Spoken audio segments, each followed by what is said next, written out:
Davlatimiz rahbarining tashabbusi bilan bugungi kunda respublikaning barcha hududlari har tomonlama rivojlanmoqda. Boshlang'ich imkoniyatlar, iqlim va geografik xususiyatlar hisobga olingan holda individual yondashilyapti. Prezidentimizning Xorazm viloyatiga tashrifi davomida muhim vazifalar belgilandi. Birinchi navbatda aholi turmush tarzini yaxshilash, daromad manbalarini yaratish, kambag'allikni qisqartirish choralari ko'rildi. Tashrif kun tartibi juda boy bo'ldi. Dastur doirasidan sanoat, qishloq xo'jaligi va turizm sohasidagi yangi obyektlar bilan tanishuv, transport infratuzilmasi va shaharsozlik sohasidagi yirik loyihalarning ishga tushirilishi o'rin oldi.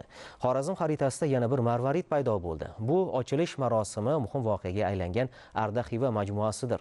Bu yerda davlatimiz rahbari hudud yoshlari bilan suhbatlashdi. Prezidentimiz shuningdek viloyatni ijtimoiy-iqtisodiy rivojlantirishning ustuvor vazifalariga bag'ishlangan yig'ilish o'tkazdi. Xorazm shonli tariximiz bilan yangi islohotlar tutashgan chorrahadir, dedi davlatimiz rahbari.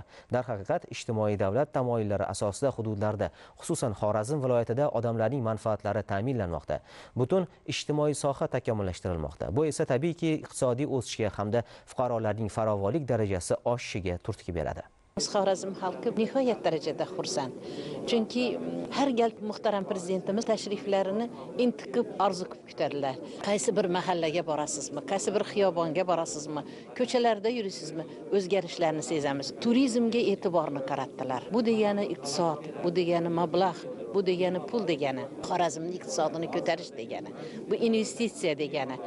Yildan yilga mana shu turistlarni ko'paytirish, yangi loyihalar bilan ishlash, tarixiy meros obyektlarini yaxshilash, ularga yana turistlarni jalb qilishni ta'kidlab o'tdilar.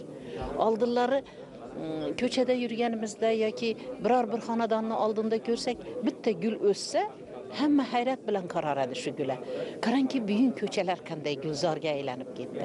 Buning tagida mehnat, buning tagida mashaqqat yotibdi. Bir narsani alohida aytib o'tdilar. Xorazm sharoitidagi hujumlarni ko'paytirish. Mana shu hujumlarni boshqa viloyatlarda ham ommalashtirish taklifini berdilar. Chunki azaldan bizning tariximizda Xorazm hujumi bilan mashhur. Bu yurtda hujum o'ssa, buning soyasi, buning salqinligi Xorazm xalqining o'ziga yarasha bir qadriyati deb bilamiz. Sanoatni rivojlantirish bo'yicha katta topshiriqlar berdilar.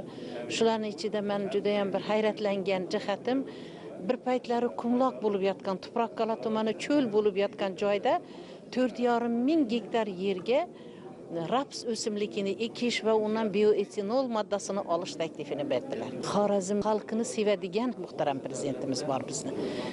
Adolatli prezidentimiz bor. Xalqparvar prezidentimiz bor. Ana shuning uchun bizning yurtimiz yuksaliryapti.